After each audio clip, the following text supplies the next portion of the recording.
Live from the 607, it's the Ocho Duro Parlay Hour, where we're talking everything movies, TV, comics, and entertainment. Join in the conversation on social media with the hashtag ODPH, because here we go.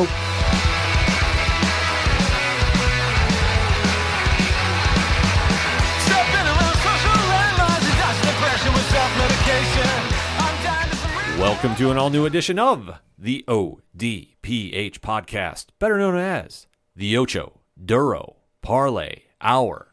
What's happening, everybody? Thank you so much for joining us this week. My name is Ken M. Joining me in studio, as always, you know him. He's the co-host. His name is Padawan J. Hello, hello, hello. Folks, we have a lot to talk about in the land of movies, TV, comics, and more. You are tuned into the entertainment edition of the ODPH, and we definitely want to interact with you. So make sure to swing on over to odphpodcast.com. Join in the conversation on the social media accounts. They're all right there on the front page. Follow, interact, share. It definitely helps the brand out. Check out the TeePublic store link. Check out the Patreon link. Shout out to all the amazing patrons that we have. We definitely do appreciate the brand support. It definitely goes a long way. And if you want to join what they're doing, simple. Click on the link. One tier, $2 a month, and a lot of content on the way. Also, check out the Parlay Points blog section, the Classified section, which has friends of the show, such as 3FN Podcast, Dragon Master Games, and so many more. Also, check out the directory. Pat, how many providers are we on? 380,000. Sounds about right to me. The music section. If it's anything and everything that is the ODPH, you can find it at odphpodcast.com. And remember on social media to use the hashtag ODPHpod. Kicking off this edition of the show, we have to recap the latest episode of a show that has made a triumphant return to Disney+.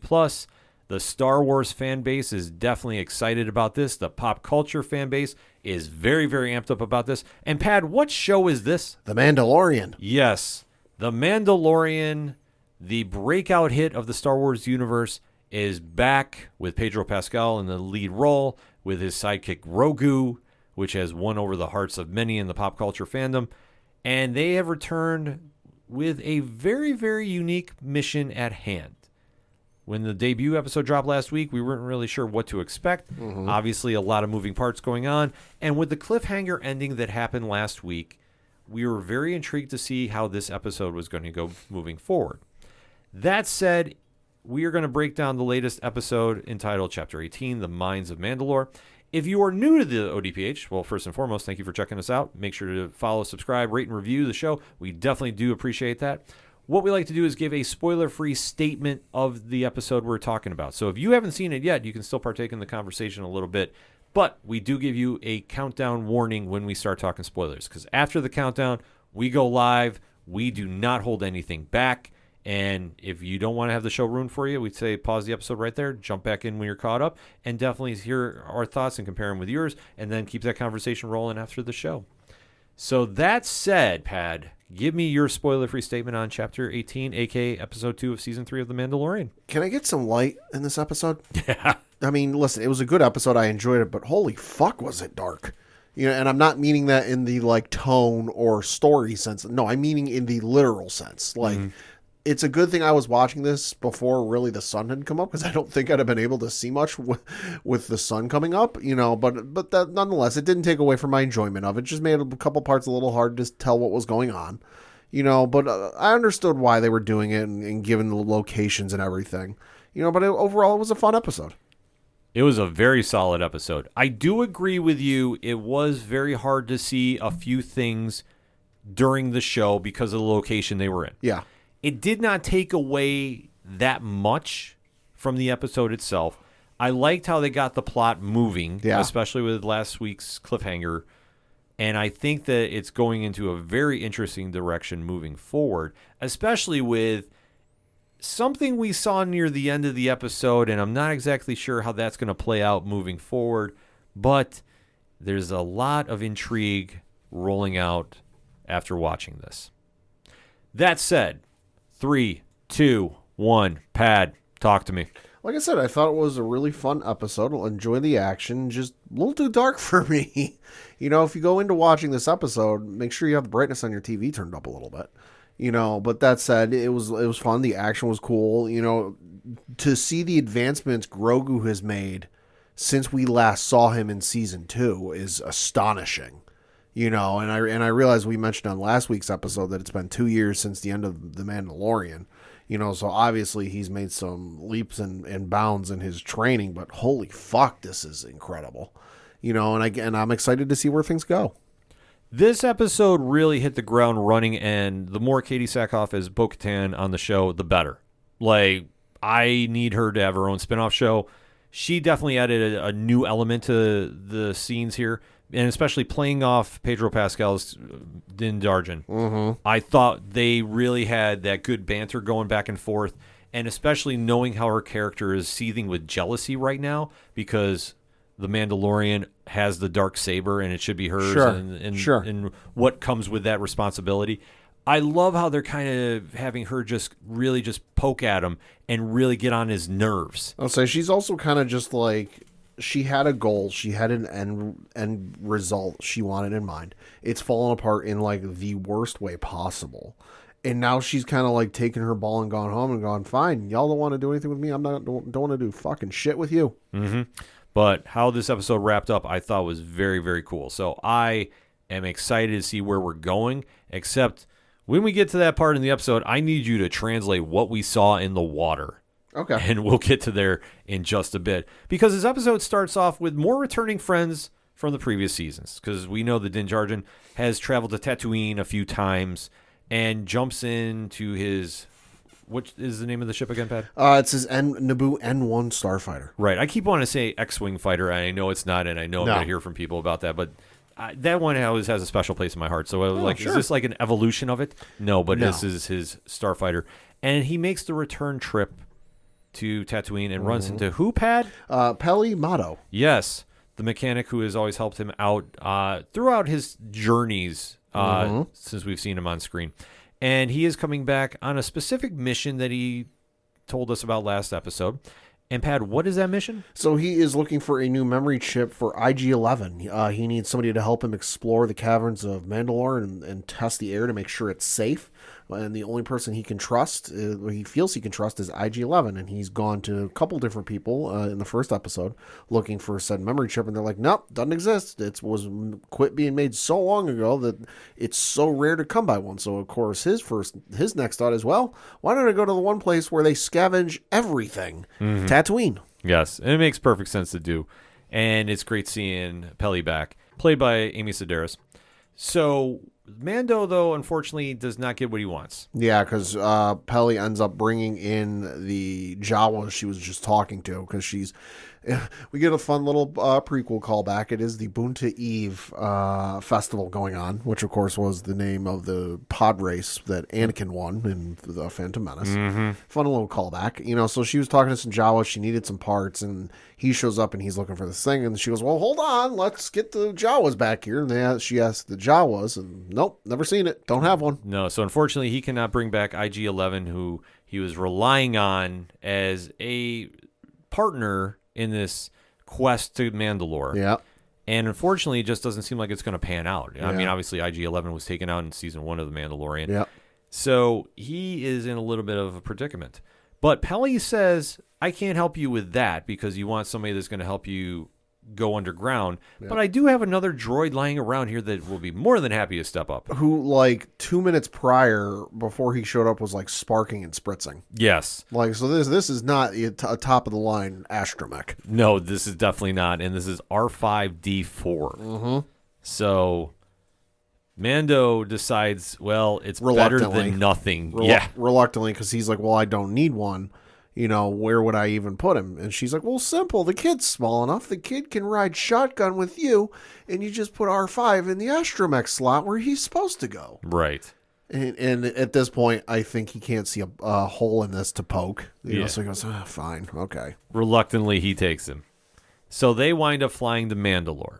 And the deal with Mandalore, if anybody has not been keeping up to speed, it has been rumored to not be able to be breathed on, lived on, surviving on. Yeah, so the Empire rolled in an effort to kind of control, rein in the Mandalorians, I guess you could say, and bomb the place. Yes. Destroyed everything on the surface. And rumor had it for a long time, and I say long time, maybe a couple years, maybe a decade or two, the Empire rolled in and allegedly, supposedly, it was poison. They did something where it poisoned the atmosphere and nobody could go back. Mm-hmm. And so the Mandalorian has found out that might not be the case. It might be a terrible trek to go across because everything's destroyed and it's, not exactly a flat, barren surface, but, the air might be breathable. You just got to go and find out. Yes. So he uses R5D4 to go test the air out after he lands, and this is a wasteland. Yeah, it's kind of if you've ever seen photos of what Venus looks like, kind of similar. Very similar in that it's just very dark. You see a lot of cloud and smog in the air, and it's just very uninhabitable. Very stark contrast from how we saw it in the Clone Wars. Right. So Mando decides to test it out, and sure enough, R5 reports back, no, you can breathe on here. Yeah. It's not going to kill you in theory. In theory. ... Yeah, because the little projection he puts up, the bar starts, it's like half red, half green, and it goes very far into the green. Mm-hmm. Like into probably like the 90% or whatever. He's like, oh no, this is very breathable. Yes. So Mando decides at this point to send R5 to go underground and start investigating the caves, because why he's looking underground is he's looking for the magical living waters. Yeah, and the other issue they've run into is as they're coming in for a landing on the planet, they find out because of the bomb, and I forget the name of the bombs they dropped, forgive me, but because of the bombs the Empire dropped on Mandalore, and because of their lasting effect, it messes with all electronics. Like you see as he's landing, like the electronics on the dash of his starfighter start flickering and fritzing. And he tells Grogu, hey, we're going to be on our own once we land here because no communications are going to penetrate the atmosphere. So as he sends R5 into the underground, into the caves, Grogu starts getting nervous, and he's like, oh, don't worry, we can track him here with this. And he points to this little map, and there's a ping, ping going along. And then all of a sudden it cuts out, and there's issues because he's like, fine, I'll go find him. Yeah, so as he goes into the cave, well, he's noticing something is not right. He makes a shot towards the ceiling of the cave. Mm-hmm. And who pops up, Pad? They're Alamites, which are a native troll species that live in the caves. Yeah, so these look like oversized trolls. Kind of. They were, because I didn't really get a good look at them. They reminded me of one of the aliens we saw in the cantina in A New Hope. Yeah. A little bit. A little bit. I know it's been a while since, obviously, we've seen A New Hope, but they did look very familiar. But this is something that's a staple of Star Wars. Yeah. You see a lot of characters that do look very similar because of just how the intergalactic species are all mingling amongst each other. So this is a familiar scene that you see Mando is now facing them off. A great action sequence going on here as he's fighting his way through 3 of them. Yeah. And is losing at some point too. It's like, because he's overwhelmed. He's trying to shoot them with the blaster, and it's either missing or it's bouncing off of their weapons, and it's not really doing any damage. So at this point, he breaks out the Darksaber. Yes. And you can tell now. To you, did it look like he hadn't used it in a while? Yes. Okay. He looked rusty. He looked rusty. At first I'm like, is it the gravity screwing with him, or is it just he's rusty as hell? I think he doesn't try using that at all. Could be. I think that in his head, because let's face it, so far 2 episodes in, the theme of this whole season is he worthy of being a Mandalorian? Mm-hmm. I think that is playing something in his psyche. Could be. That he doesn't want to even use it, but he's like, desperate times call for desperate measures. I'm whipping it out, and he starts hacking and slashing, which is a great action sequence going on as he's completely thrashing these trolls. And once he defeats them, he starts moving deeper into the caves. Mm-hmm. And he gets there, and then we see something going on. And I got to say, this was one of the coolest special effects I think I've seen in Star Wars. Sure.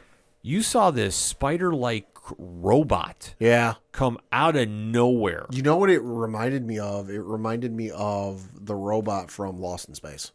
Oh, good call. The Netflix series. Good call. Reminded me a little bit of that. Yeah, so it's got one eye, and you're seeing just it completely trap the Mandalorian, and it's like robotic spider web. Yeah. It's a very cool scene to see because, like I said, they spent a lot of money on the CGI for this. They did. It was very impressive. Yeah, so as he sneaks up on the Mandalorian and takes him, Mando decides to do the most rational decision possible.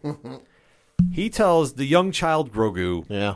go take the ship Yeah. and fly and go get Bo-Katan. Go get Bo-Katan, because he made a point to tell Grogu as they were flying in through space, oh, there's Bo's planet. Yes. So he decides to entrust the young child, who we've never seen fly before. Hey now. He's 52. Give him some credit. Okay. The young grown-up Yoda to go fly a ship he's never done before that we know of. Yeah. Now I want to see a backstory about this to see how he got his flight license. Well, the astromech was sitting in the ship. You know, the astromech can pilot most of it. We'll just chalk it up to reasons. The only thing we don't know is how the hell he managed to communicate the droid to go that way, unless he's just pointed. I was saying he must have been using the Force like subconsciously could now. Be. And that's the only thing, because you see him flying his little space hub, and that thing moves too. Yeah, holy shit! I was gonna say, I think he stole some parts and maybe put some NOS in it. Cuban NOS, because it's all about family here. Family. It's all about family. So he starts going Vin Diesel through the cave, flying through, and he's getting chased by a sub creature at one point. Yeah. And then it turns out to be one of the Alamites. Yeah. Decides to get in front of him. Yeah. And all of a sudden they do this camera shot that you've seen in many of the commercials for the show. Yep. The Alamite goes flying out of the cave. And you see Grogu just using his hand, just slow walking like an action sequence out of a movie, hand forward, like, yeah, get the hell out of my way. I got to go fly. Gets in the plane after he deals with the creatures, after he deals with the Alamites. Like, he's just completely hustling here. Yeah. And takes the ship to Bo-Katan's planet. And meanwhile, we have Bo-Katan in her castle. Has not moved. So she's been literally in the same spot that we saw her at the end of Mandalorian for probably a couple days now. Yeah, season 3, episode 1. So it's been days, and she has not moved. Mm-hmm. She's literally sitting on her iron throne. Yep. And the droid comes in that is her... It's her protocol droid or something, yeah. And says, you have a visitor. And she's like... An unannounced visitor. And she gets up to see who it is, sees it's his ship. It's the Mandalorian ship coming in, and she doesn't know who's on it. She just presumes it's the Mandalorian. And she sighs and says, time to take care of this once and for all. Yeah, so she's ready to kill him. Or kick his ass and tell him to get out. At this point, I'm like, no, she's going to go try killing him. And I'm going, wow, things have escalated quickly. Mm-hmm. Like, just all that time sitting on the throne and just like, oh, if he comes back, I'm going to kill him. I don't know. I mean, they do different things in the Star Wars universe. Yeah. I mean, this is, it is what it is. So I wasn't too fazed by it, but I started laughing. I'm just like, she is really mad that he's back. Yes, she is. But then she sees it's a young child and understands that there is some trouble going on. So she gets in her ship and flies to Mandalore 2. At this point, we see that the spider robot, this thing looked like a spider slayer, actually. Kinda. Like an old school one from the Amazing Spider-Man comics. Kinda. Has Mando completely encased in like a standing steel cage. Mm-hmm. And you can see that the circuitry here on his armor is not working as he starts fading in and out. And I thought this was a very interesting camera shot too, because you see it from his helmet perspective, right, as he's fading in and out. So I was like, okay, this is definitely saying that he's getting drained at some point. And you do see the huge spider, because there was a giant one at one point, morphs into like a little smaller one to go address like whatever the plan is involved in Din Djarin. Mm-hmm. So luckily at this point, you see Grogu and Bo-Katan go through the mines.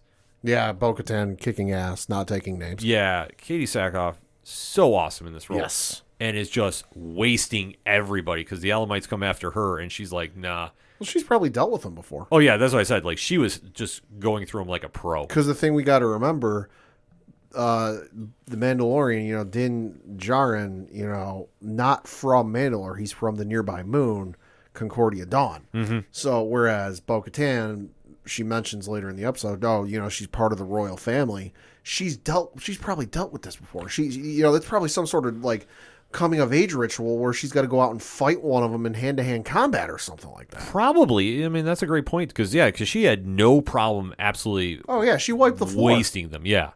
So she winds up dealing with them and then sees the spider creature that split off into its own separate unit. Mm-hmm. And she's like, well, time to go to business. Yep. Goes in for the save, They have a great fight sequence. She winds up picking up the Darksaber too. Yeah. And I thought that was interesting as well. Because I was like, well, how is this going to play out now? Because you technically didn't earn it. Is this going to be something of a plot point later? And she winds up absolutely decimating the robot spider. And one of the more badass action sequences you're going to see on this show. I applauded this. I was like, oh, fuck yeah. Yes. Yeah, you actually got me to drop an F-bomb. That's how amped up I was about this.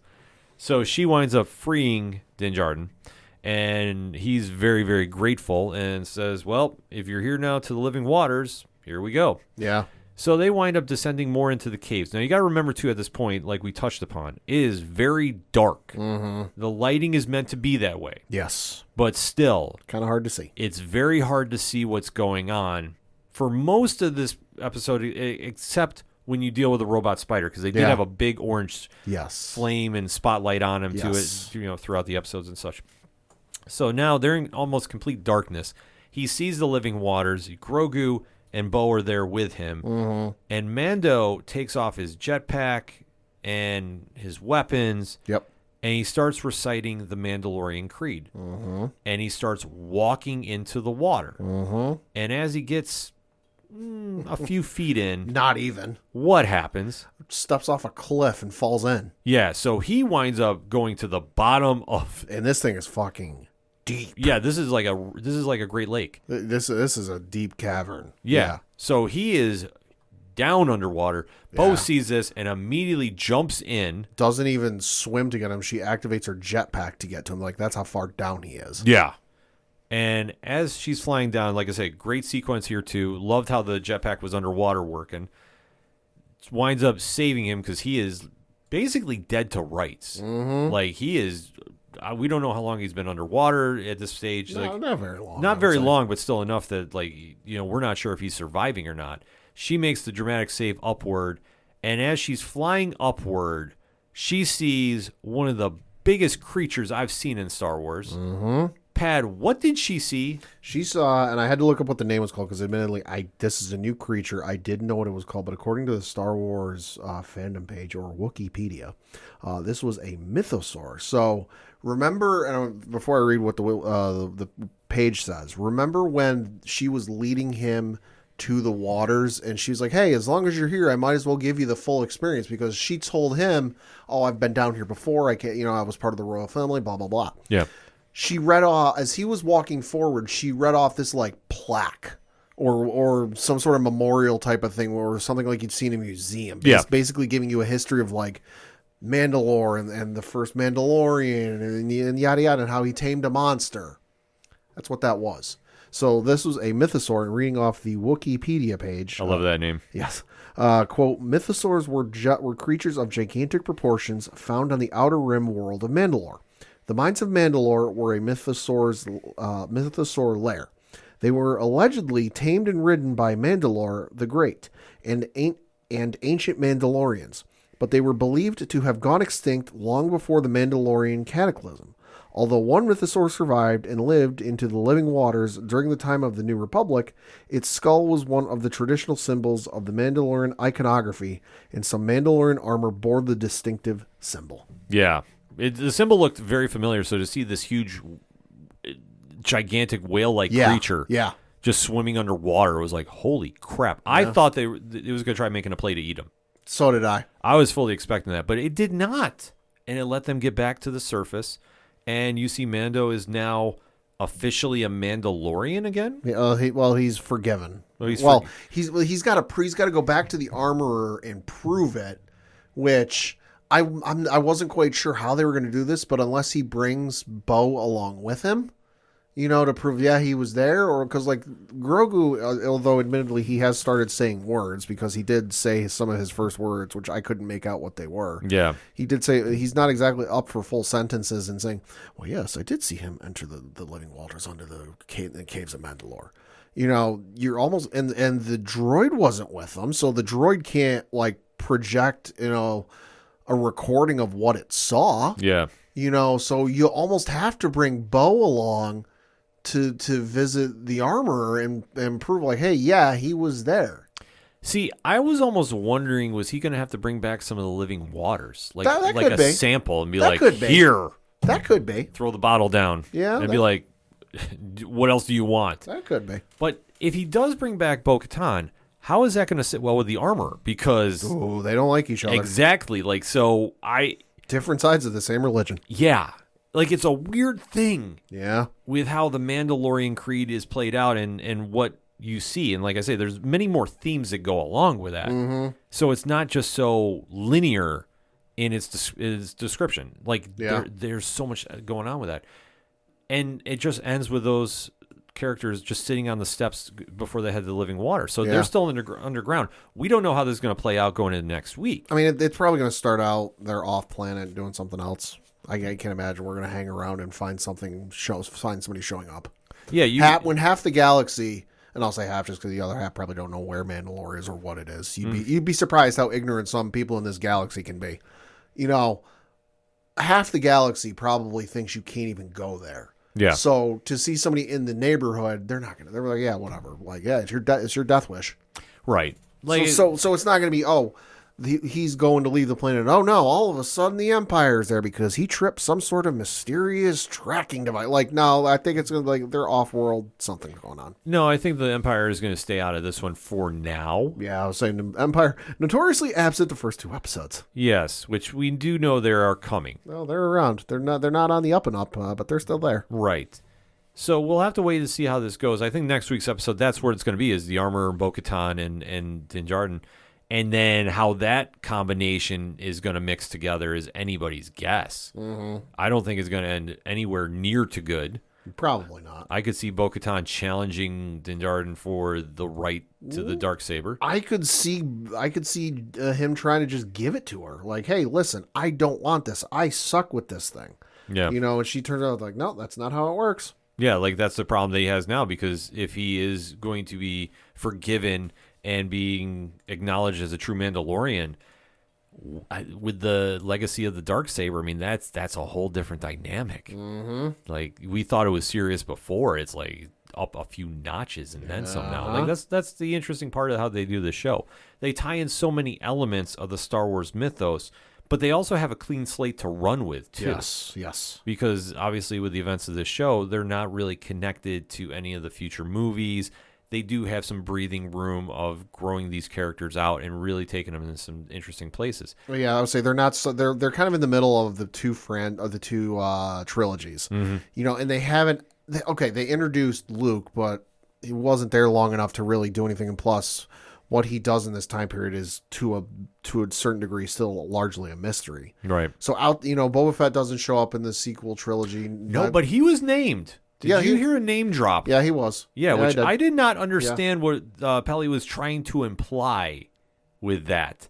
Because she made a reference like, are you here to stop Boba Fett? Yeah, well, Boba Fett is running things, so some people might not be happy with what he's doing. I mean, was famously Jabba the Hutt's bounty hunter. Right. But at the same time, Mando and him have always had a very good bond together, especially with Mando helping him out to take over said territory during the Book of Boba Fett. It was an interesting turn of phrase. Yeah, like I say, that was an interesting Easter egg that was mentioned. Might see it play out later. I think you're going to definitely see it play out later. Like obviously we have not heard anything about Book of Boba Fett Season 2. No. Nothing has been ever said about that. We presume it'll get a Season 2. Yeah, we just factor it's going to happen at some point, but we don't know when and can't really speculate. I don't doubt we see the man, the myth, the legend himself showing up this season. Probably. But at the same time, that was a very interesting line. I'm glad you mentioned Boba this because I almost forgot about it. And with that dynamic, I mean, that's something else too. So if I had to put money on when it's going to happen, it's probably going to, because I'm looking at the Wikipedia page and it lists the writers and directors for upcoming episodes. And I'm not looking so much at the directors. I'm looking more at the writers. Favreau obviously writes every episode this season. And there's some folks who give him a hand for some of the episodes. There's 2 episodes specifically. It's episode 4 and then episode 7. Both of those are written by Jon Favreau and Dave Filoni. And Filoni learned from the feet of George Lucas. Yeah, So if I had to put money on when Boba is going to show up. If he shows up this season, it's either going to be episode 4 or episode 7. I think he shows up episode 4. I think that they're going to want to get him in and out pretty much. Could be. To set up something for down the road. Because I think ultimately this episode or this season is meant to obviously push forward the Mandalorian's story. Yeah. But it's also to set up things for other shows. Mm-hmm. The one even money bet, I think, if we're going to do this locks and leaps style, your lock for episode 7 is Ahsoka. Oh, obviously, yes. With Dave Filoni writing? Well, yeah, especially considering the fact that she's got a show coming out this year. Yes. I think that is when we see Ahsoka. Your leap would be chapter 20 or episode 4 for Boba. Sure. But I would say that's closer to a double lock if we can use that. Sure. Just because if Boba's going to show up this season, that would be when. Because I think they don't want him being near a season finale. Sure. Because of his own show and his own story.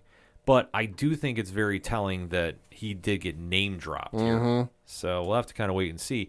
But a lot of things are going to be coming out of this new stat quo for The Mandalorian. And how this all plays out with his destiny moving forward and reestablishing the Mandalorian way. Final thoughts on the episode, Pat? Thought it was a great episode, lighting notwithstanding. You know, a lot of fun, a lot of Easter eggs. You know, I like seeing new stuff in Star Wars. And, you know, don't get me wrong, I like seeing the old stuff, and I like the callbacks, like hearing Boonta Eve. I'm like, oh, that, you know, because listen, for as much shit as Phantom Menace gets, it was the first new Star Wars I got to see in theaters, you know, in 1999. So it's got a soft spot in my heart. You know, but I like the callbacks, but I like seeing new stuff, and I like seeing stuff that makes me, that instead of me doing the Leonardo DiCaprio, hey, you know, I like going, what the fuck is that? Yeah. And getting excited and trying to figure out what it is. No, this was a great episode. I really enjoyed the pace of it. I thought they really were moving the story along fairly well. Like, they didn't spend a lot of filler time. Like, for being a 48-minute episode, it wasn't a lot of filler. They did obviously kind of play around a little too much with the big monster spider, but I get why. Like, so I wasn't super mad about it, but I do agree with you. The lighting was an issue prior to the spider making its appearance on the screen. Right, and some of the stuff I imagine that got introduced in this episode won't be explained what it is, won't get a backstory, won't get this, that'll be like a comic or something down the road. Oh, I couldn't fully imagine. I think you're going to see it play out in another form of media. Yeah. But I don't think you're going to see a deep dive about what we saw here, and I think that this episode might be one that is deserving of a rewatch, not because of the great acting and action, but to look for clues. Because I think somebody is going to be sitting at home turning up the lighting on it so they can see what it was there. Because I bet you they have placed a few things. People going over Star Wars content with a fine-tooth comb? I no, know. that never happens. I know I'm speaking crazy. But one thing that definitely wasn't insane was this episode. It was a very solid watch. It's definitely worth the time if you haven't checked it out yet. But if you have, I want to hear what you thought about it. Pad wants to hear what you thought about it. So hit us up on that hashtag ODPH pod. What is your thoughts about episode 2 of season 3 of The Mandalorian, entitled Chapter 18, The Mines of Mandalore? We're going to take a quick break. We'll be right back. Hi, and welcome to The Capsule Life, a show for the most casual and dedicated fans of comics and a member of the Comic Watch family. I'm your host, Sean. Join me and discover what the world of comics and graphic novels have to offer. From one-on-one interviews with industry professionals, roundtable discussions with passionate fans, and reviews on the latest comics, TV shows, and movies. You can also check out our website, www.thecaptionlife.com, to find out where you can listen to us, a list of all of our episodes, and where you can find us on social media under the username @CaptionLife. You'll get a new episode from us every week, so hit the subscribe button so you don't miss out. Coming back for another segment on this edition of the ODPH podcast, and we have to recap the biggest show on television. Surprisingly, it's not The Mandalorian. No. But it is starring Pedro Pascal. It is. And Bella Ramsey, and it is definitely taken over pop culture. This show, I think, has blown up to the point that it is rivaling most programs of the last couple years of being the best show on TV. The numbers it's getting in viewership is insane. Yes. Reading from an article on Variety.com, it says, quote, the penultimate episode of The Last of Us Season 1 reached an impressive 8.1 million viewers on Sunday night. According to Warner Brothers Discovery, that makes Episode 8 the series most viewed thus far. Previously, that title belonged to Episode 4 with 7.5 million viewers, though WBD did not make data available regarding the audience sizes of Episodes 5 through 7. So yeah, viewership is up 74% since the series premiere. Yeah. Which is insane to think about in this day and age, because a lot of shows, you know, and even shows that return will have monster numbers and huge viewerships, but then it dies off. You know, either they stop watching or they watch outside the dates where the viewership will count. You know, but to see it retain this number this far in is insane. It's insane because it's grown. Like, that's the one thing about this show. Word of mouth has spread about this.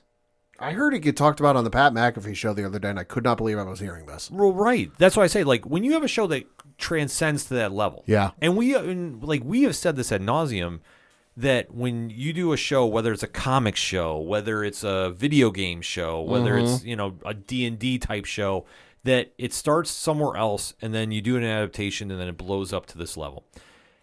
It really is saying something when every week it's growing in viewers. And you haven't had a drop off in episodes, in quality, in writing, in acting. The whole package is here. And every week it's elevating even more. So now it's reached a point where if you're not watching this on Sunday night, you have to avoid social media on Monday. Yeah. You have to avoid talking to people on Monday so you don't have it spoiled for you, because it's that big of a show. And to win over people that would never tune in for this had they known it's a video game, Right. is truly saying a lot. But they're being smart about it. And when we get into the spoiler talk, I'll break down why this is winning to that level. But before we get there, obviously, we are going to be doing our spoiler-free statement about HBO Max's Warner Brothers Discovery's The Last of Us, Episode 8, entitled When We Are in Need. So, Pat, hit me with that spoiler-free statement. Jesus Christ, this episode was insane. You know, well played. Start to finish. Well played. Thank you. Start to finish, edge of my seat. Didn't know what the hell was going to happen. Didn't know how it was going to play out. Loved every minute of it. We often think of Pedro Pascal as the star of this show. And I think that Bella Ramsey, the last few episodes, has elevated her game so much and the character. Yes. That you almost have to think that Pedro Pascal is the co-star of this show. And this is now Bella's show to run with. The acting job she did for this episode, truly amazing, and was balanced out by the rest of the cast on this show. This was a phenomenal episode. It really pushed a lot of emotional buttons, and it really went into a direction that, if you've seen other shows, and we always make the comparison to The Walking Dead, when you start crossing a line of how fast humanity breaks down at the event of what is going on with the show. When things break down, yeah. Yeah, when you see just the true breakdown of society and how absolutely vicious people can be. You really get into a place where you start seeing about how, like, all hope is lost and how people are fighting to reclaim what they had. And you're seeing a different look on this show because you're seeing a lot of them, the main characters that you're rooting for, are just adapting. Yes. And it's not so much about getting back to where they were prior to said events. It's now getting back to a place where we're just finding a way to survive. Yes. No matter how crazy things are getting. And like I say, you're really seeing a very, very disturbing portrait of humanity. But you're also seeing one that even a flicker of hope is still better than nothing. Yes. That said, Pad, let's get into that spoiler talk. So in 3, 2, 1, talk to me. This episode was awesome. You know, from Bella Ramsey's acting in this episode, you know, to the new stars we had in this episode, you know, the new characters we had in this episode, including Troy Baker The voice actor that plays Joel in the video game, making his appearance in the show. We knew prior to this show that he and the actress who plays Ellie in the video game were going to be making an appearance in the game. I thought it might be something background. We'd blink and miss it. Boy, there's no blinking and missing this appearance. But no, he did great. The episode was awesome, And when we got to the end and how things played out, I was watching with my girlfriend, and given what Ellie does in the end, I went, normally I'd say this is overkill, but in this instance, this is warranted. No, absolutely warranted. But a fantastic episode. This really felt like true cinema. And like I say, the acting on the show has been superb. Yes. Every episode. I don't really think we've had a bad episode. Maybe you can argue episode 2, maybe. Couple dull. A couple ones that really didn't feel impactful. Yeah. But like you touched upon, Troy Baker, who voices Joel on the video game. Yeah. Being the right-hand man to Scott Shepherd's David, the leader of, let's not beat around the bush. They're a cult. Yeah, the cult. They say this isn't the group we saw in Wyoming that was like, banding together for the greater good and like trying to claim back some sort of semblance of the life they once knew. No, this is a cult, and the preacher is the cult leader. Right. So it's a wild scenario to see how this is all playing out, and especially how just dark and disturbing they were in their methods and really pushing the envelope of where they felt the world was going and how they thought Ellie was going to be a part of it. Was absolutely terrifying, but it plays out. Like I say, this show really just captures that vibe and that energy that it really felt bigger than the episode. And when you can do that with a TV show, that's truly saying something. I think the last time I've gotten this kind of vibe was Breaking Bad and Better Call Saul. Yeah. Like there's certain moments and there's certain episodes specifically that really just give that feel to it. Yeah. And I think that this one has really found a way to capture that. And like I say, I know this is part of the video game and such, but where I think that this show has truly excelled at, and this is why this is winning over so much in pop culture, how many times have we seen clickers or bloaters on screen? Not often. Exactly. I think you might be able to count on one hand the number of times we've seen it. Yeah. I think that this is why the show is winning so much. Yeah. Because you're not doing the fantasy element of the show. Right. Where I think, in the sense of, like, I know we compare it to The Walking Dead a lot. Right. The Walking Dead relied on zombies a lot in the first season. Sure. Or first 2 seasons. But when you really break it down, what won over the pop culture audience? The deaths. It was the deaths because they got connected to the characters. You're seeing that same kind of setup here with this show because they're staying away from the zombie fungus breakout. Right. They're staying away from it. And that is what everybody's connecting to because they're really having this fan emotional connection with Joel and Ellie. So when you're seeing this play out, as you are with Joel nearly dying the last couple episodes, and last time we saw him was unconscious, and you saw Ellie having to do a homemade stitch job to try saving him, you're really going, how are they going to survive this? Like, can they survive this? We don't know. I mean, unless you play the video game, but even so, they're taking some liberties away from the game that's not exactly so much of a faithful adaptation, but they're making it work to sell the show. And that's the biggest thing, and that's why it's blown up to the point it has. Because where we jump into the show, Ellie has to leave Joel in his weakened state, and he is dying because that wound is getting infected like nobody's business. She has to go find food. Yep. Because they're in an abandoned house. It's winter. There's obviously nothing to eat. There is absolutely nothing to eat going on. Meanwhile, we are shown a group where somebody is cutting a sermon. And this is where things start getting very, very awkward because this is where David, played by Scott Shepherd, as we mentioned, is addressing the followers. And they're not even in a church or any sort of like religious sanctuary. No. They're in like a preschool. Yeah, or like a kindergarten classroom. Yeah, like it's a very awkward situation because the only thing that we see involving them is like a suburban road. Yeah, that's completely snow covered. No cars have moved in eons. Yeah, and he's cutting just this very. You want to say it's inspiring, but it's not. But it's impassioned speech about the world to the point where he smacks somebody Yeah. in the crowd Yeah. because she is not falling head over heels about what he's saying. Well, because he's reading from the Bible, and he's reading from, if I remember right, it was Revelations. It was the end of the Bible. You know, and he gets to the point where, like, clearly this isn't the first time, you know, he's read through this or said this whole spiel in front of them, because he cuts off midway through, and he's like, well, yeah, you know what happens. Yeah. And then this girl speaks up from, you know, from the audience or The congregation. and clearly stepping out of line, like you said, and he goes over and he whacks her upside the head. Yeah. It's disturbing right from the get-go. Like, okay, what the hell is going on Yeah. here? And then they wind up breaking away because they now need to go get food. Because there's a lot of mouths. There's a lot of mouths to feed, and they know that there is a crisis going on. So they leave. Yeah. So you see that James leaves with David, and they start going to look for anything.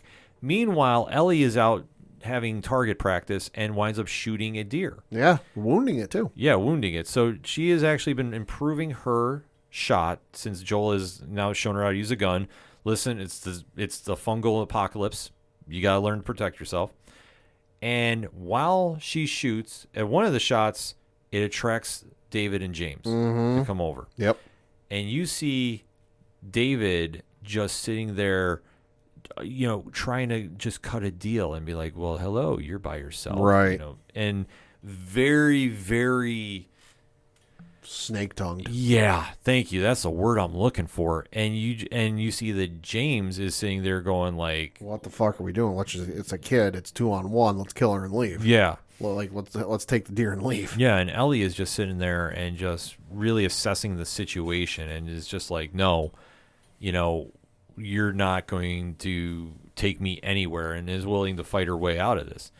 But they start picking up about things that are going on, because when they say, like, well, we want to take this deer, we have mouths to feed, you can come with us. And she's like, no, I got to stay here. Yeah, and he's like, and then you see, obviously, David has an idea what's going on and is like, well, is there something we can trade? And immediately, Ellie kind of just jumps in and says, you have medicine? Yeah, you see her eyes perk up and her eyebrows, and she goes, oh, well, medicine. Yeah. It's for infections. Yeah. So you do see him tell James that, yeah, go back to the settlement You can get some penicillin. and go get some penicillin. And James is looking like, what the hell is wrong with you? Why are we doing this? Yeah. So you do see that she does get the medicine back after a little conversation, because at this point, David is trying to work any kind of tricks on Ellie he can. Well, and after they try and double cross her, because when he comes back, they're chatting, and you just hear a gun click, and all of a sudden the camera turns around, and he's standing behind Ellie with a gun pointed to her head. Yeah. So, and it alludes to the fact that he gives this whole story about how, well, we're actually out looking for a friend of ours because we sent some people out for food. There were 4. Only 3 came back. And then we heard about a man and his daughter were the reasons that they were killed. So all of a sudden, you now realize this group are the ones who sent out the people that attacked and almost killed Joel. Yeah. Tying everything together. Uh-huh. It's an intense scene to say the least, but just how he sets it up too. Like I say, Shepard really just embraced this role, and just, even though his intentions are completely evil, they were really trying to make him almost like a sympathetic character at one point. Almost, but you knew something was wrong in just his delivery. So once this happens, you see Ellie take off with the medicine. So she wants to escape, and then you see that David or James is like ready to kill her. He's like, all right, let's do this. And David's like, no, pull back. Because we're going to let her have time to run, because I want that guy that killed our friend at his best, because we're going to kill them both.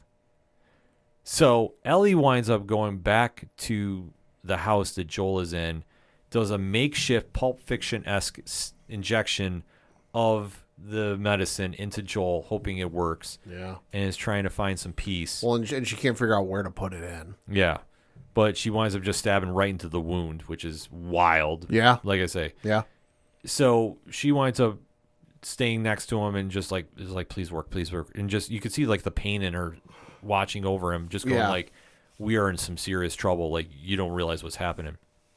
The next day, you see that the congregation is now on the loose, looking for them. So she is realizing, okay, they're going to find Joel. Joel's not ready to defend himself. She almost gives herself up to save him. Yeah, she leaves him with a knife. He's kind of like slowly coming to. He's opening his eyes a little bit. Yeah. Not much, but you can tell he's kind of coming to after God knows how many days. And she leaves him with a knife and says, hey, listen, I'm going to draw him away from here. If anybody enters that doorway, you stab them in the neck. Yeah. You know, you kill them.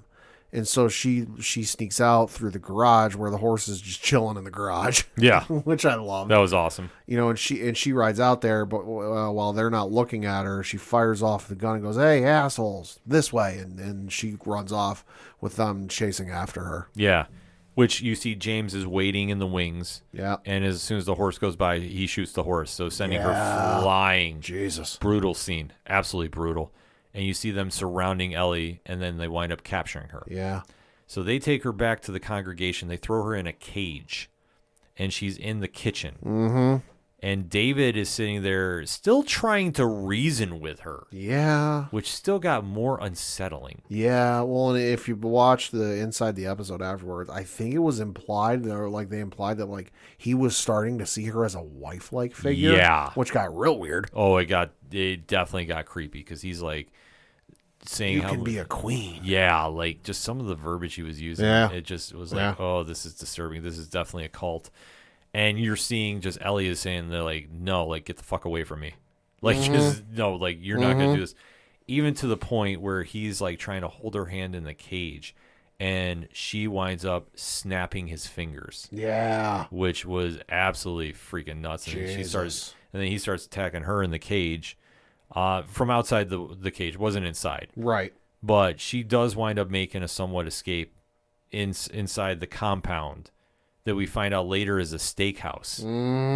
So, like I say, it was kind of real interesting how they kind of covered everything up, because I thought it was the same thing, too, at the beginning of the episode. It was a school. Yeah.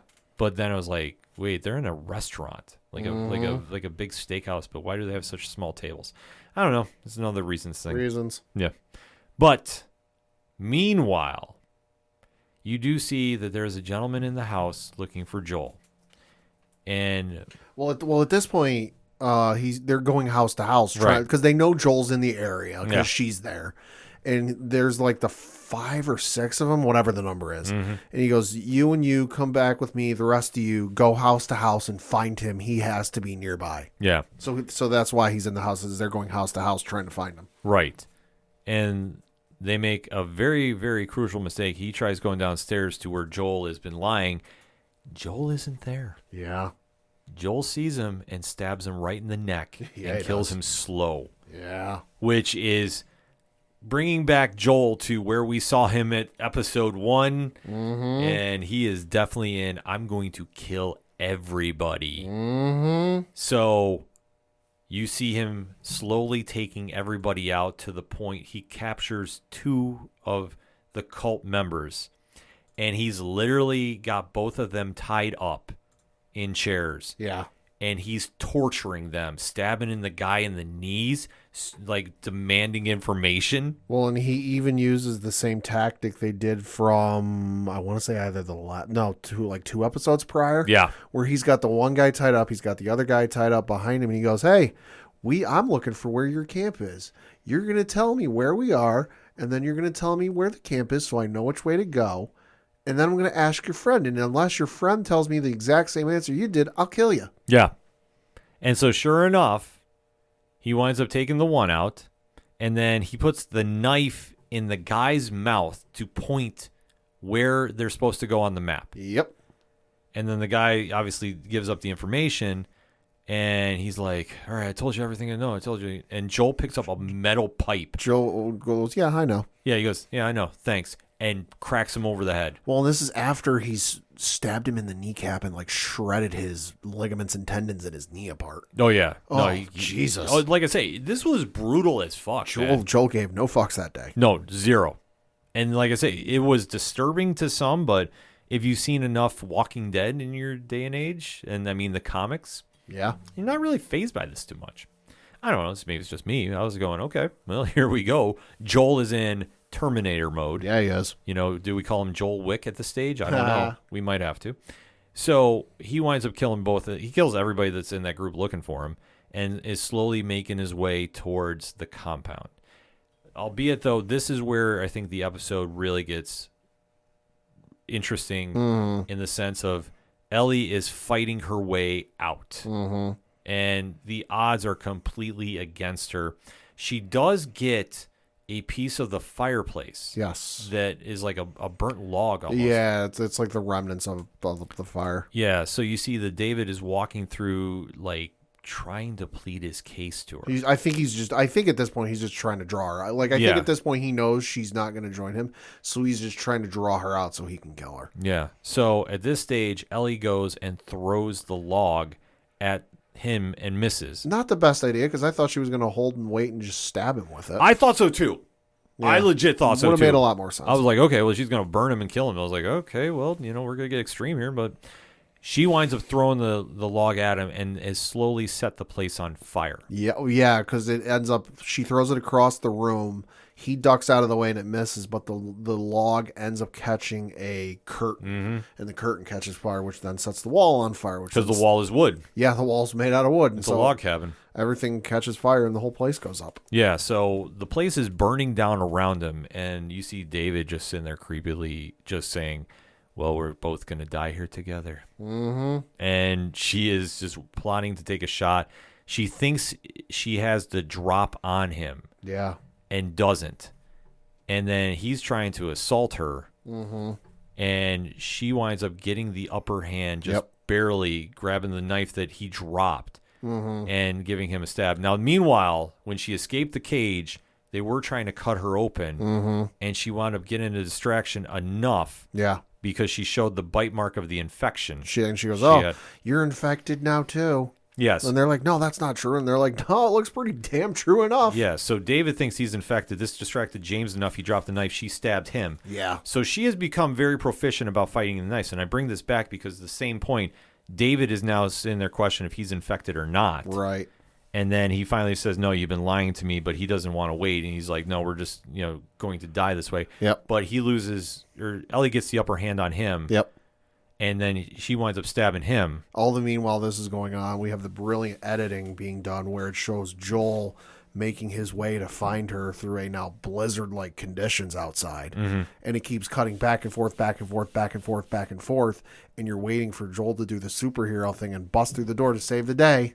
And it doesn't happen. Mm-hmm. I love that part of this episode. Like the editing on this episode was brilliant. Yeah, because when she gets the upper hand on him, she kills him with the meat cleaver he was carrying around. Repeatedly. Yeah, and this is, like I said, no punches were pulled on this one. No. She makes sure he's dead. Like you often hear about how in some games you'll see gamers are firing the gun until it goes click. Yep. She was firing until there was nothing left. Like she kept hitting him, and just the sound, it was so horrific. Yeah, like I said, normally overkill, not necessarily overkill. Right, like I say, like I've seen this in most video games where people are just firing and still like shooting after the fact.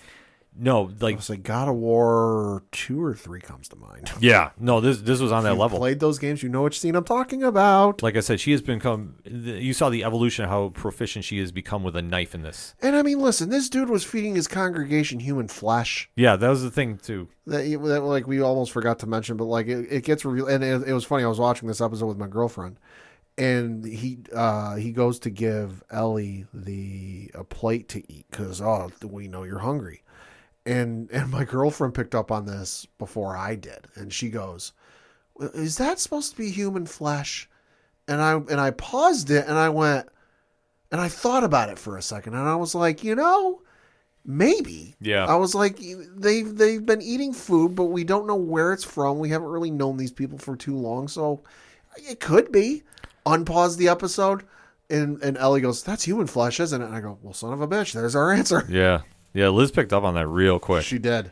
I will say they did eventually do that big reveal, too, because when you see Joel and you think he's making that superhero entrance. Yeah, he goes through a door and, well, it's the meat locker. It's the meat locker with the dead humans hanging upside down. Jesus. Like I say, frightening scene, but you get used to seeing, like, I don't want to say you get desensitized to it watching this show, but you kind of expect it. Kind of do. Like, you kind of like, you're going to see the worst of humanity show up on this show. And it comes out in full force. Like I say, there were some brutal kills that were happening left and right about this. And how quickly Ellie became so proficient with a knife was something, too. I'm not even faulting it. I'm not finding anything to complain about with this episode. I want to say that first and foremost. But she became very quick about how to stab somebody in this world. And she winds up absolutely leaving David dead to rights, as she should, because of the shit he tried pulling. Yeah. I had no sympathy for that motherfucker. He got what he got. Absolutely. So you see that she winds up escaping the burning building, and then you see somebody come up behind her and grab her, and it turns out to be Joel. And they are finally back together, and she's, crying her eyes out, obviously what she's just been through. But she knows that he's back, he's alive, the mission is back at hand. All is right in this really screwed up world. Screwed up is putting it mildly. Yeah, so they walk off while the building's burning, and that's how the show ends. Intense episode. Yeah. Brilliant episode. It's not for the squeamish, I'm going to tell you right now. Yeah. Those with weak constitutions, might consider not watching. Yeah, there's some graphic scenes, and like, let's be honest, the story is very graphic and too. Like, you can't take anything away, just how much of a scumbag this guy was. And just the writing on the show really portrayed that. Like I say, they tried making him almost like a sympathetic character early, but went right out the window. And then the interactions with him and Ellie will just make your skin crawl. Yes. So when Ellie finally does what she does, you're applauding. There's nobody that's going to feel bad for what she did. No. And obviously that fucker got what he got. And I'm happy he did the way he did. But brilliant episode. And going into the season finale. Yeah. All bets are off. Episode title is Look for the Light. Yeah, so you want to think somebody's getting killed off. Maybe. And, I mean, if you know the video game, anything's possible. But I don't know what to expect. I do know our good friend Sean from Metalcore Nerds has a spoiler-free review up. He has gotten a chance to see this. Okay. And was raving about it. Okay. So if you want to know about that, well, I mean, you should be following Metalcore Nerds anyway. Sean's awesome. And has definitely given a great breakdown about this too. But like I say, he's co-signed on it. Said it was great. I'm super excited about it. So, Pat, I mean, final thoughts on it? Fantastic episode. Like you said, not for the squeamish, but it's a great episode. Highly recommend it. And then next week, season finale, you're going to want to watch that as soon as 9 o'clock hits, because otherwise you will get spoiled. Yeah. So, brace yourself. It's going to be a very, very intense moment on social media as soon as that episode ends. That said, hit us up on that hashtag ODPH Pod. What is your thoughts about episode 8 entitled When We Are in Need from The Last of Us by HBO Max and Warner Brothers Discovery? Hit us up. Let us know. We're going to take a quick break. We'll be right back. You ever wondered what comics Mark from Vale is into? What Zach from Left Behind's favorite MCU movies are? Well, Metalcore Nerds is the show for you. My name is Sean Mott, and here at Metalcore Nerds, we cover the latest things in pop culture, whether it be Star Wars, Marvel, DC, AEW, and everything else in between. You can listen to the show every Monday on Adobe Howl at 7 p.m. Eastern, or find it anywhere you find podcasts after it debuts on the radio station. Coming back for the final segment on this edition of the ODPH podcast. A lot of stories to talk about. So, Pat, what you got? Got a couple things to talk about. The first of which we got to give some kudos, because as far as anyone can tell, and that we might be wrong, but as far as anyone can tell, for the first time ever, Jonathan Majors is at number 1 and number 2 at the box office this past weekend. Really? Which a lot of people can't remember the last time this has happened. If it's ever happened, the data's kind of fuzzy, just because movies have been around for like 100 plus years. You know, you got Disney hitting its 100th anniversary this year, Warner Brothers 100th anniversary this year. Sure. Movies have been around a while. But as far as anyone can tell, Jonathan Majors had the number 1 movie at the box office this past weekend with Creed 3 debuting in theaters. And then he's also number 2 at the box office this past weekend with Ant-Man and the Wasp: Quantumania dropping to number 2. So to Jonathan Majors, we say, hey, congratulations. Congratulations. I know Pat has not seen Creed 3 yet. No, I'm seeing it Saturday. I did. I will give you my spoiler-free statement about it.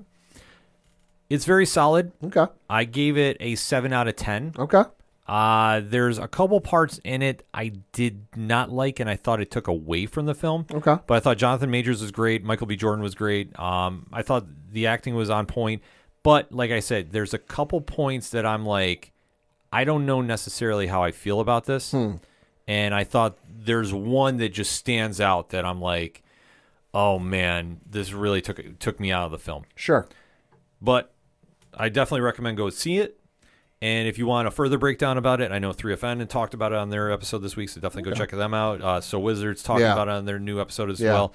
JT from Beyond the Fandom's got a great review out on their website. I don't know if it's on Nerd Initiative or not, but it's on beyondthefandom.com. So definitely a lot of people talking about it, so we can definitely interact with you about that after you see the movie. And everybody else, just hit us up, let us know. Like I said, seeing it Saturday. Yes. Next up, got to talk Star Wars The Bad Batch. Not the new episode, The Outpost, Bill, because, listen, it and The Mandalorian drop at the same time now, so I have to make a choice in the morning. Yes. And obviously I'm choosing Mandalorian. Nothing against Star Wars animation, but hey, Mandalorian comes first. Decisions are made. But I do want to briefly talk about the last episode that came out. That was episode 11, Metamorphosis, which, well, gotta say, for some folks, it might not be that great an episode. It might be okay episode. But for me, Clone Wars fan, love the episode just because what happens in this, and I don't want to go into spoilers in case you haven't seen it yet. You're playing catch up. But what happens in the episode, given the fact that they did it ties into a plot line that was in episodes 18 and 19 from season 2 of the Clone Wars, that had a lot of implications of like, oh my gosh, what does this mean? What are they going to do? Yeah. And for the next 6 seasons, from 3 all the way to episode 7, or not episode 7, all the way to season 7 or 8 or whatever the hell they finished on, they never addressed it again, never got referenced, never got mentioned, nothing. And it's been one of the bigger cliffhangers, like what the fuck happened of all time. This kind of picks it up and brings it from there. So if you watch this episode and go, what's the big deal? I don't really understand this. Go back to Disney Plus. Season 2, episodes 18 and 19 are all you need to see. You don't need any lead-ins. You don't need to see any other episodes. Literally, just go back and watch 18 and 19 from season 2, and you'll get, I think, a better understanding of why this, for Clone Wars fans and longtime Star Wars animation fans, was such a big episode. And I loved it. Nice. Next up, got to talk some interesting news, because it was announced today that there is going to be a Superman 5 film collection coming out. Oh. It is releasing on April 18th. It's available for pre-order on Amazon right now for the low price of $116.99. And if you're sitting here going, what the hell is it that it's that expensive? Well, folks, it is all 5 Superman films. Superman 1, Superman 2, Superman 2, the Donner Cut, Superman 3, and Superman 4 on 4K Ultra HD for the first time together. So the Quest for Peace is on there? Yes. Oh, man. Yes. Oh. Hey, listen, I own the Blu-ray box set of The Godfather. I've watched Godfather 1. I've watched Godfather 2 on Blu-ray. Doesn't mean I watch Godfather 3. Right. No, I get you. You ain't got to watch it. No, of course. You can just sit there and say, hey, I own them all. I know. Yeah, that movie, I just steer clear of. But I mean, obviously Christopher Reeve, arguably the greatest Superman of all time. In that conversation. So, yeah, I mean, you can't go wrong anytime you're getting that box set. That sounds like a great deal, too. Yeah. Sticking with some movie news, we found out from an article on the Variety last week that there's a new Alien movie coming, which I think we already knew, but I kind of forgot about. Yeah, we've heard, like, rumors of this, so...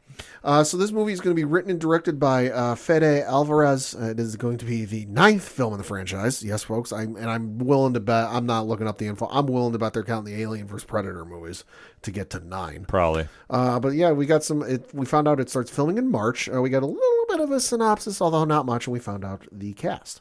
So reading from the article, it says, quote, 20th Century Studios has announced new plot details, cast additions, and production status for the latest Alien film. While the premise of the yet-to-be-titled movie has been kept under wraps, the studio did reveal that the film will follow a group of young people on a distant world who find themselves in a confrontation with the most terrifying life form in the universe, close quote. So basically like every other Alien movie before it. Right. Those who will be faced with the terrifying forms are David Johnson, who you might know from Industry, Archie Renault, who you might know from Shadow and Bone, Isabella Merced, who you might know from Rosaline, Spike Fearn, who you might know from The Batman, and Eileen Wu, who you might know from Away from Home. all of whom will join the previously announced Kaylee Spaney, who you might know from Mayor of Easttown. In addition to the cast announcement, 20th Century Studios announced that the 9th film in the franchise will begin production on March 9th in Budapest. Fede Alvarez serves as the director, screenwriter, and producer, following his direction of horror films The Girl in the Spider's Web, Don't Breathe, and the Evil Dead remake. Under the Scott-free banner, original Alien director Ridley Scott serves as an executive producer with Michael Pruss.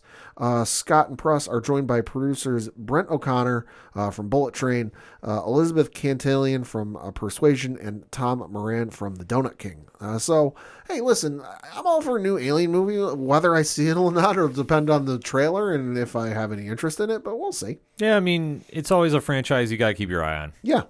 And then switching over to some streaming news, we got a trailer for the upcoming Last Kingdom movie, Seven Kings Must Die, which is dropping on Netflix on Friday, April 14th. Listen, I love this show. It started off on the BBC and then was picked up by the folks over at Netflix, and Netflix took it over.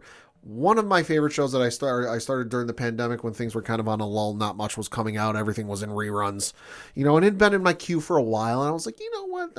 I've heard some good things about this. Let me watch it. Okay. It's a fantastic show. It's got, I want to say 5 seasons, so. I know it's up around there. It's up around 5 seasons. They're all fantastic episodes. Highly recommended. It is the story of Uhtred of Bevenberg, and basically his quest to hey, he just wants to live his life, and people keep getting in, and shit keeps getting in the way from him living his life. It's if you like medieval shows like a Game of Thrones or like a Lord of the Rings, it's kind of in that same vein. Lots of battles, lots of blood, lots of gore. So hey, if you're into that, definitely give it a watch. But Sign me up. I will absolutely be watching this movie when it drops on April 14th. And then switching over to some video game news, didn't see this one coming. We got a new Dragon Ball Z Budokai Tenkaichi game coming. Really? I heard rumors about it years ago that something was in the works, but nothing ever came from it. Yeah. But lo and behold, we got a trailer that dropped just a couple of days ago, 2 days ago. The video's on YouTube already in the multi-million views because it's one of the most beloved gaming franchises there is. With the first one coming out in 2005, you had Dragon Ball Z Budokai Tenkaichi. The sequel came out in 2006. Then you had Tenkaichi 3 in 2007. You had some other games in the franchise, including Tenkaichi Tag Team in 2010, Ultimate Tenkaichi in 2011, and then you had Dragon Ball Z for Connect in 2012. Although we really don't talk about that. No. But this is the first one in the franchise since 2011, and I'm willing. It's an untitled game, but I'm willing to bet it'll be Tenkaichi 4 or maybe just Tenkaichi. I don't know, but it's a fighting game. It's a Dragon Ball Z fighting game, much like you're familiar with some plot and some story from the franchise overall. But to get this back again, hey, sign me up. I'm all for this.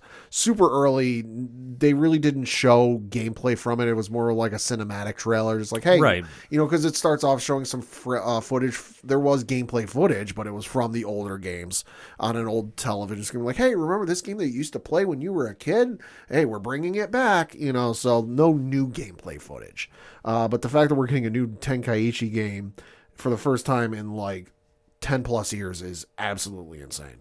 Yeah, I mean, I know this is big amongst the fandom. Yeah. So when this dropped, I know a lot of people started buzzing about this. It caught me by surprise because, like I said, a couple of YouTubers I follow were cover some Dragon Ball stuff, and they had mentioned it probably in between when Xenoverse 2 and before Kakarot came out. They're there's a rumor that there's a new Budokai Tenkaichi game coming up. But then it kind of fell off, and they're yeah, we haven't heard anything for a while, but so I guess it might have gotten canceled. But hey, no, apparently they weren't canceling it. No, definitely not.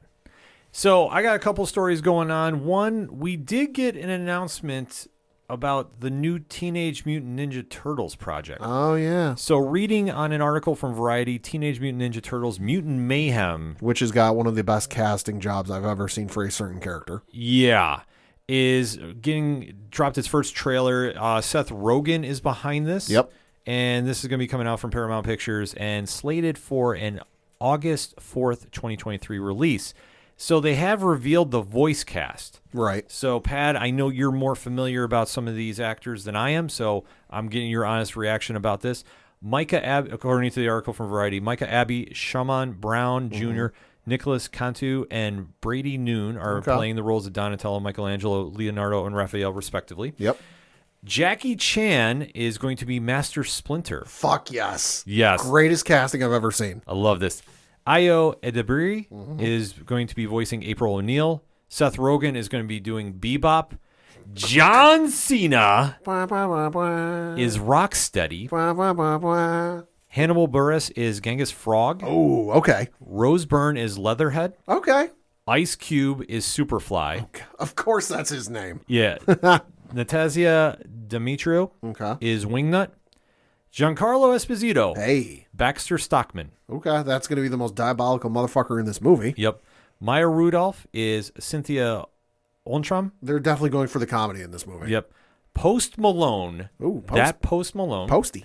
Is Ray Fillet. And the man that does not age, Paul Rudd. Oh, I thought you were going to say Pharrell. Well, Pharrell too, but Paul Rudd is going to be voicing Mondo Gecko. They're definitely going comedy heavy with this movie. Yeah. Which I'm not opposed to. No, the trailer looked really good. I got to be honest with you. So yeah, Teenage Mutant Ninja Turtles, after the cartoon in the 90s, with the animation is either hit or miss. Right, but I mean, they went for definitely, I know in the article they reference it's very familiar to Into the Spider-Verse. Oh, okay, yeah. So it does have that kind of vibe to it. So like I said, Variety has a whole breakdown about the trailer. I got to admit, I was excited about this. Yeah. I'm not the biggest TMNT fan. Sure. But I do like The Last Ronin, fantastic comic. Sure. And then what Ryan Parrott's doing right now with the Mighty Morphin Power Rangers TMNT crossover is absolute gold right now. Yeah, I liked the cartoon when it was on in like the 80s or 90s, whenever that was. I like the older movies. And then they had the series on, I want to say it was Nickelodeon or Cartoon Network, one of the two. I think it was Nickelodeon. In the early 2000s that only got maybe a season, maybe 2 seasons, if not, maybe not 2 full seasons. Highly underrated show because that, like, I'd kind of fallen off. Like, I remember watching it as a kid, but then, like, I was like, yeah, whatever, Well, you go through phases with You go it. through phases, grew into other things. That got me back into, like, because I was like, oh, yeah, Teenage Mutant Ninja Turtles. And, like, I started watching, I'm like, you know what, this is actually good. So kind of falling off again, but, like, I might go see this just because the cast alone is phenomenal. Yeah, like I say, when I heard this casting, I was like, man, this is really good. Yeah. Like I said, you have my attention. I do think they're going to go heavy with the comedy, but this is Seth Rogen. It's animation. Yeah. Like I say, it really has a certain vibe to it. And I got to admit, like, I was saying, okay, when is this coming out? Like, that was my honest to God reaction to it. And for Turtles, it's really got to be either hit or miss. Like I say, video games, I will probably always play a Turtles game if it comes my way. Comic-wise, I do love the comics because it does have a little sharper edge to it. Sure. Which is more my personal style. But if you're into the more cartoonish stuff, like, listen, more power to you. And like I said, the current crossover right now, which is the IDW and Boom Studios crossover, has been absolutely great. But you have Ryan Parrott and Dan Moore on the book. Like, honestly, you can't go wrong with that team. So this book definitely caught my eye, or this trailer definitely caught my eye. A lot of people are talking about it, so definitely let us know what you think about that. And like I say, the movie is slated to drop in August. But that was not the biggest TV news, I think, that came across the wire. No, not even by a long shot. Pad, what was that? Jon Bernthal is back, baby. Yes. No, not as Shane from The Walking Dead, but as... Oh, that would be wild, though. Wouldn't it? Oh, my God. But no, he's returning as the Punisher for the Daredevil Born Again series. Right. So the Disney Plus project with Charlie Cox and Vincent D'Onofrio has added another familiar face to the show, and one that we had an idea was going to be returning. But obviously, Disney Plus, a little different than Netflix. We weren't sure how it was exactly going to factor in. But then again, if you've been watching Moon Knight and this past week's episode of The Mandalorian, Yeah. they're not afraid to get violent on the show. I mean, also, hey, listen, Deadpool is on Disney Plus. Yeah, this Just is saying, true. there's no trailer, but you can go watch Deadpool on Disney Plus. The ratings warning is there, and obviously There's a child settings on there, so your kid's profile can't view certain mature content. yeah, and they're obviously going to need to do that with Jon Bernthal reprising his role as Frank Castle, which, like, listen, it's a big win. Bernthal played an amazing Frank Castle on the Netflix show, Oh my God, yeah. and how this is going to translate to the MCU is anybody's guess. We do know he's in this show at least. We don't know, like, I could see him popping up in Echo when that comes up. Maybe. But it just depends where. But obviously, Punisher is always tied to Daredevil in one way or another. And how this is all going to translate, we don't know. The only thing that we've heard is Foggy Nelson and Karen Page are not back yet. Played by Eldon Henson and Deborah Ann Wall, respectively. Right. So we don't know their status officially. Right. So, and that's the thing the Hollywood Reporter article mentions, and it does specifically say, quote, however, other actors from the Netflix Daredevil series are not expected to return. Deborah Ann Woll and Eldon Henson, who played classic supporting characters Karen Page and Foggy Nelson, respectively, are not on the roll call for the Marvel series. Quote, it is also unclear whether those characters will be recast or excised from the story, close quote. See, it's kind of a weird scenario, like to think that at least Foggy won't be there. Karen has been written out of the comics for a while now. Sure. So I can understand that, but I also think that maybe they need to be in here depending on what they want to do with the story. Because you're obviously not doing a pickup right from the Netflix show. Right. We do know it's Born Again. We do know they're filming now. I know there's been rumors of footage leaking out. I'm ducking it because I don't want to see it.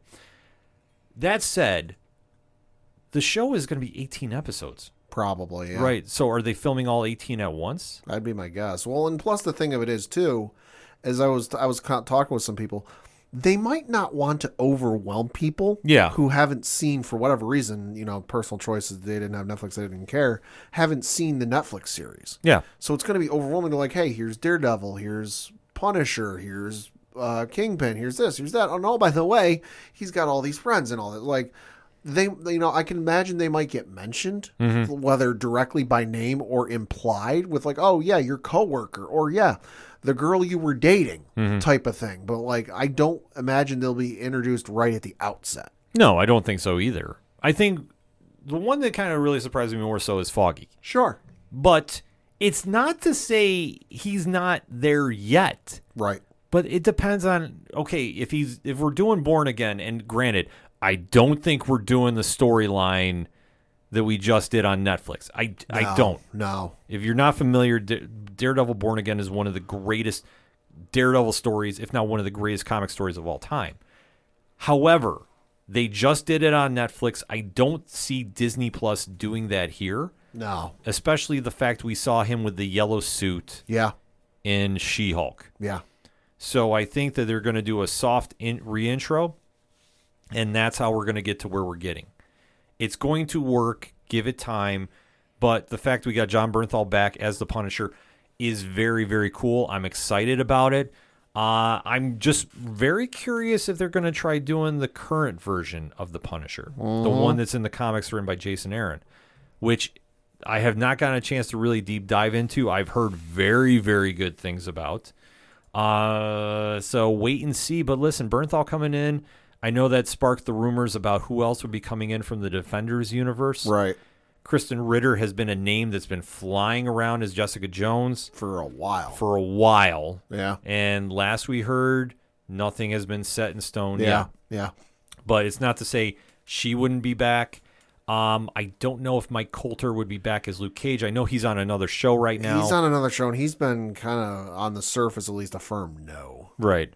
But it's not to say that once you see how this is all going to translate from Disney Plus or from Netflix to Disney Plus, somebody wouldn't say, "Yeah, I want to come back in." Sure. I mean, it's the MCU. I think anybody that says they don't want to be part of it is either one, lying, or two, not a comic fan, or three, Nick Cage. Yeah, because he's Nick Cage. Yeah.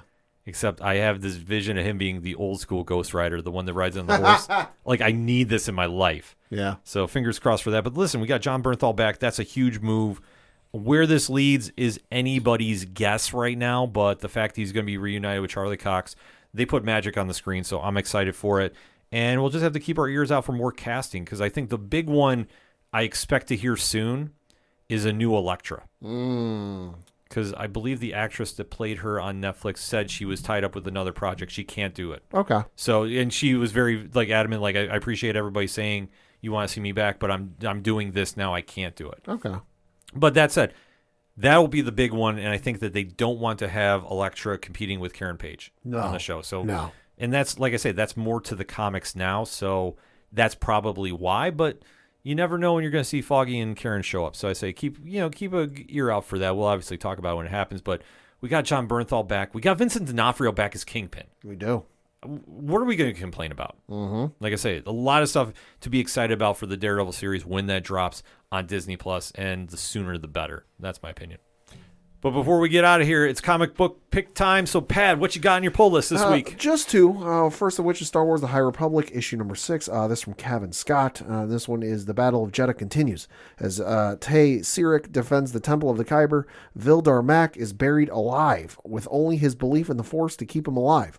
But Vildar is a Jedi beset by doubts, a man scarred by a past he should have forgotten years ago.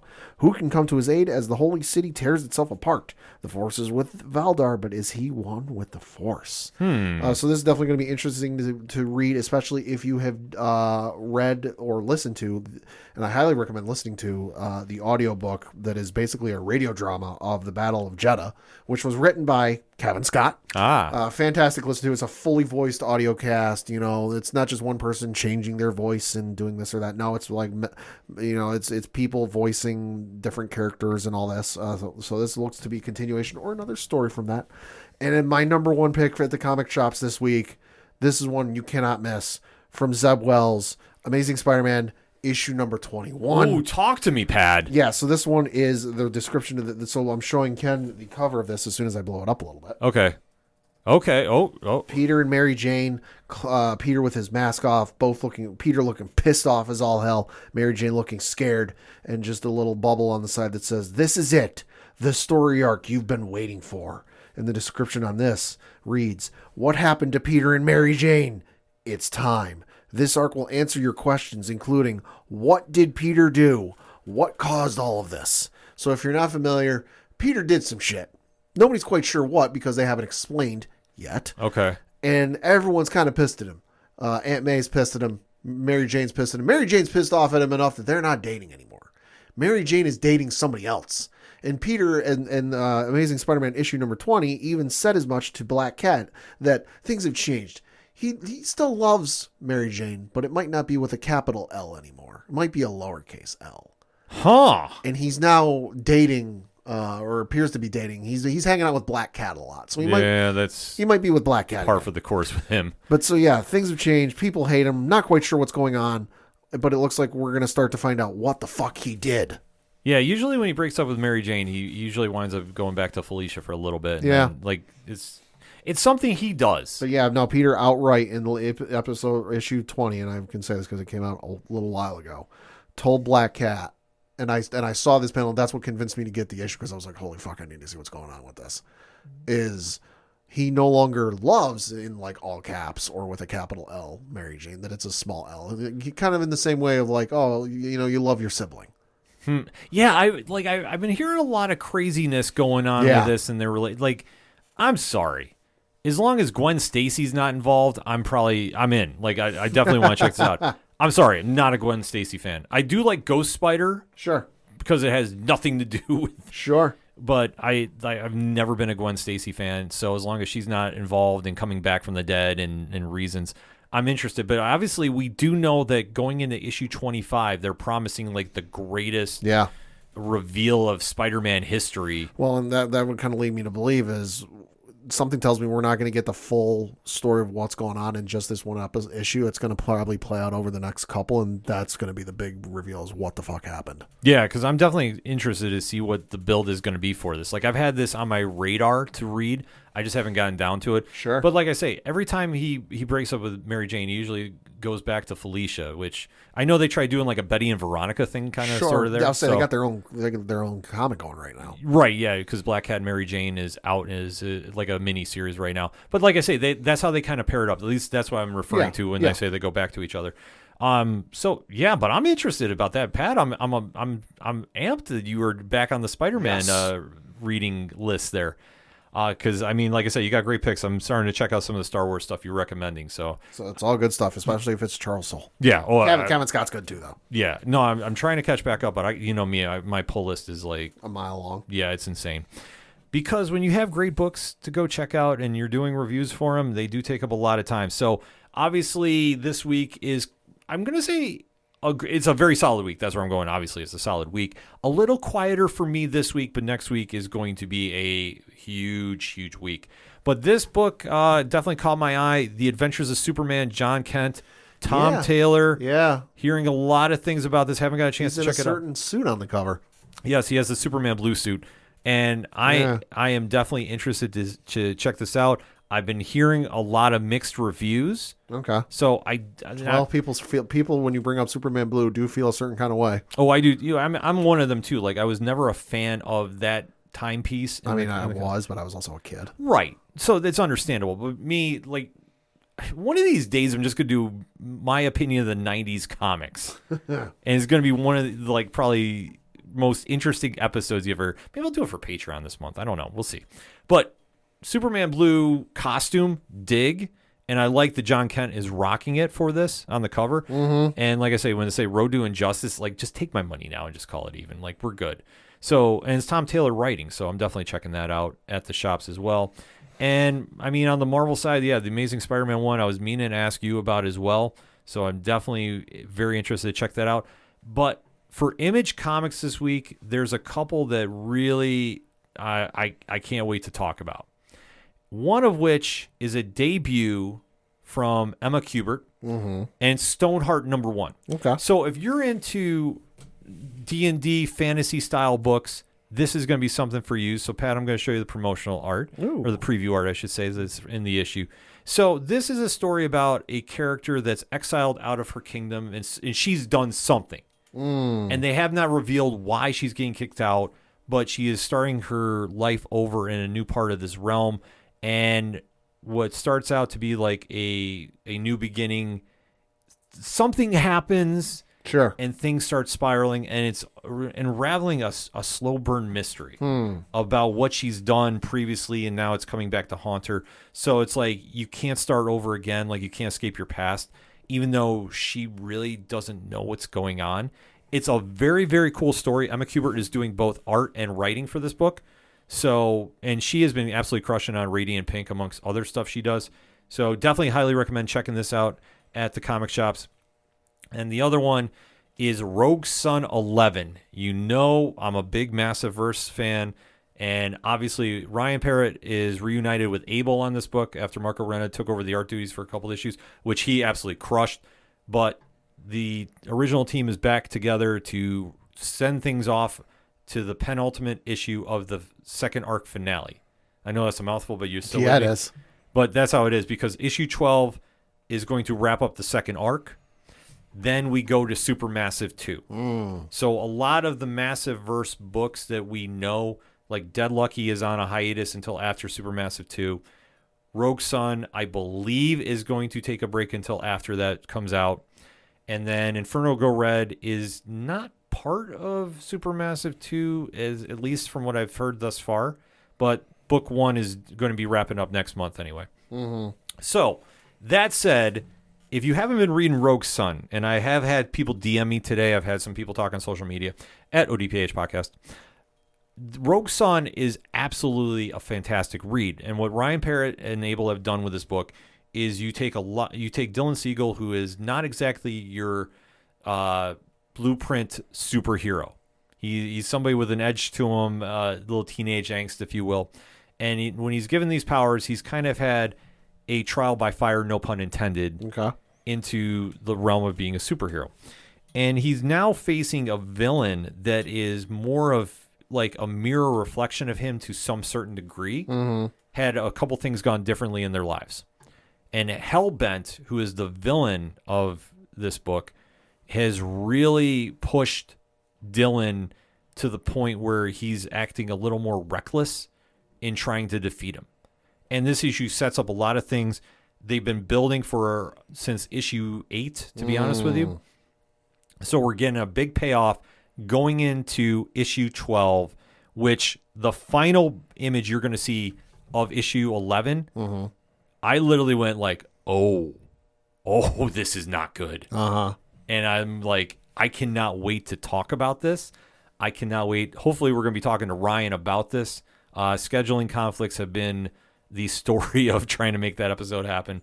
But I'm hoping to talk to Ryan about this. If not, I'm just going to shoot him a DM and just say, dude, this book is absolutely killing it right now. If you haven't read Rogue Sun, I recommend go get the trade paperback. It's out with issues 1 through 6 right now. 7 through 12 will be paperback coming out very, very shortly. And the Massiverse is kicking off a huge month. Next week, No One #1 comes out, Pad. That's the murder mystery book that a lot of people have been talking about. Kyle Higgins and the team over there did send us a promotional copy to read. I can't do any spoilers on here about it. All I'm going to say is this. The hype is real. Okay. And you definitely want to keep an eye out for that next week. We're going to be talking about it on Parlay Points. We're going to be talking about it on Nerd Initiative. And the podcast comes out with it as well, too. They're doing some very cool things with Nerd Initiative about this. Or not Nerd Initiative, I'm sorry. With this book. But we're also going to be doing some stuff with Nerd Initiative about the Massiverse heading into Supermassive 2. So you definitely want to be following all parties involved on social media to find out what we're talking about. And as always, remember to go support your favorite local comic shops wherever you're at, and go support your favorite local independent comic podcast, because we're putting a lot of work to give you the books you need to pick up each and every week. So make it happen, folks. Go show that support. Go out and buy some books and thank us later, because that's what we do here. That being said, Pad, for anything, everything that is the ODPH, you can find it at odphpodcast.com. That's it for the entertainment edition this week. So for the one and only Padawan Jay. Thank you. I'm your host, Ken. Thank you as always for listening to the ODPH podcast, better known as the Ocho Duro Parlay Hour. See you next time.